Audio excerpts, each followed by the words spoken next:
I'm going to tell you this story like a friend sitting across the kitchen table. No velvet ropes, no headlines, just the way it happened to me, raw and real. It started with a phone vibrating on a marble counter, a little red dot on my screen, a voice memo from my fiancé. Nothing unusual, he sent sweet notes all the time. But when I pressed play, the sound that came out didn't sound like the man who kissed my forehead every morning. It was cold like a boardroom. And then I heard my name and words about me like I was a deal to be closed, not a woman he loved. I remember the roses slipping from my hands, scattering across the floor like drops of blood. I remember my knees going out, my stomach flipping the air in the room, turning heavy and hard. I want only a baby from her. She's perfect breeding stock, his voice said. Once she gives me a son, I'll give her a settlement and move on. I sat there surrounded by petals, realizing my entire engagement, every private plane, every whispered promise, every diamond bracelet had been nothing more than set dressing in a con I hadn't known I was starring in. That night, I didn't sleep. I called Marcus my ride or die since college. He showed up before sunrise. We didn't speak much. We just packed. My clothes, my mother's jewelry, my laptop with my real work on it. Everything he'd given me stayed behind. Designer gowns, custom furniture, the giant diamond ring he'd slid onto my finger while helicopters roared around us. All of it. On the dining table, I left a note in my own handwriting. I am not a broodmare. I am a queen.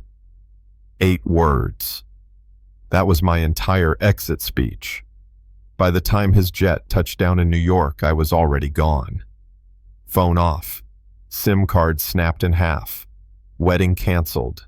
Deposits forfeited. Every tie severed. He called. He texted. He begged. And yeah, if I hadn't heard that memo, I probably would have believed him.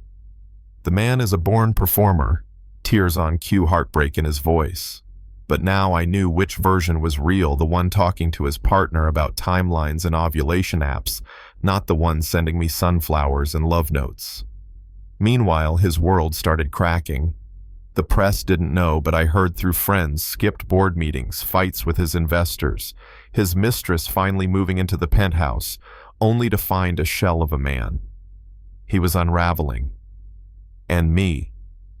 I landed on the California coast, in a little town where the Pacific hits the cliffs, rented a cottage, opened a tiny design studio, started making things with my own hands again. First week, I woke up to sea air instead of marble hallways. First month, I started sleeping through the night. First year, I realized I'd stopped waiting for an apology that would never come. I thought that was it, the end of our twisted story. But one morning, I walked into the community center where I teach kids how to draw and saw a man hauling lumber for the hurricane rebuild. He looked like a ghost of my past, thinner, sunburned, calloused hands. It took me a second to recognize him. Jace Walker, billionaire turned. What apprentice carpenter I tried to keep my distance. I really did. But week after week, he kept showing up, hauling debris, hammering nails, organizing volunteer crews. He wasn't throwing money around anymore. He was sweating next to guys named Miguel and Frank, getting blisters showing up before dawn. The first time I spoke to him was during the storm cleanup. I was making sandwiches for volunteers when he came in carrying boxes of supplies. You didn't have to do this, I said, not looking at him.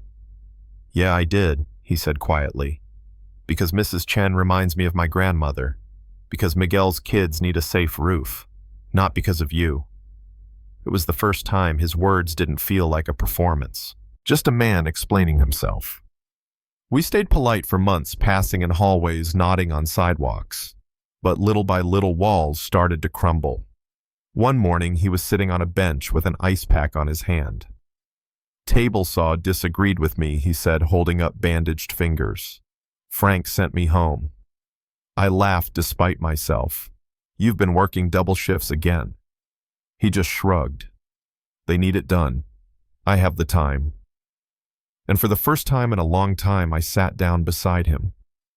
We talked for an hour about why he came here, about what he was trying to build. At first, it was about you, he admitted. I thought if I could become the man you thought you were marrying, maybe you'd give me another chance. But now it's about me. I need to know who I am without the money, without the manipulation. I didn't say anything, but something inside me shifted. He wasn't asking for forgiveness anymore. He was just being. We started having coffee on Saturdays. Just coffee, no agenda. He listened more than he talked. He knew I ate cereal for dinner sometimes. He remembered my grandmother's name. He cried at a dog food commercial. Slowly, impossibly, I started to believe he might be real this time. 2 years passed. My studio thrived. His shoulders broadened. His hands grew rougher. His eyes clearer.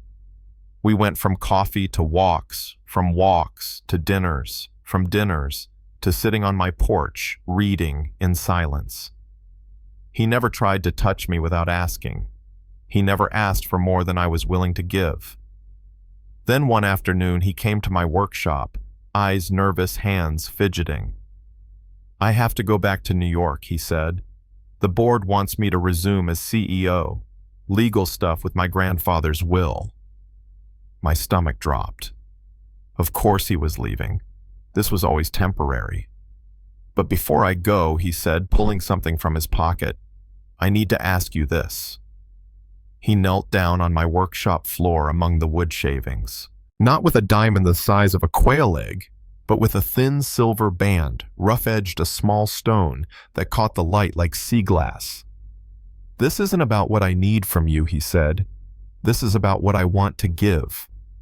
I love you, not the version I tried to mold, but the woman you actually are. The one who eats cereal for dinner, who cries at dog food commercials, who believes every kid deserves a beautiful home. I don't need an heir. I don't need a trophy. I just need you as you. I didn't say yes. I didn't say no. I just stood there, my hands trembling, thinking about the beach where we first walked after the storm, the coffees, the blisters on his palms, the hurricane porch he rebuilt for Mrs. Chen. Thinking about all the times women like me are told to forgive too soon, to settle, to take what's offered because it's the better version of what hurt us before. And that's where I'll leave you. Because maybe you're watching this and thinking, girl, run. Maybe you're thinking, people can change, take the ring.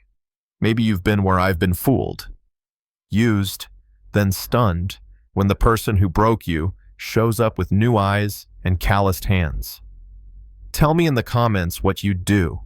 Would you forgive someone who betrayed you if they genuinely rebuilt themselves from the ground up? Would you ever trust them again? Do people like that deserve a second chance, or are some betrayals final? Drop your thoughts below. I'll be reading. And remember, your worth isn't measured by someone else's plans. You're not anyone's placeholder. You're the main story. Always.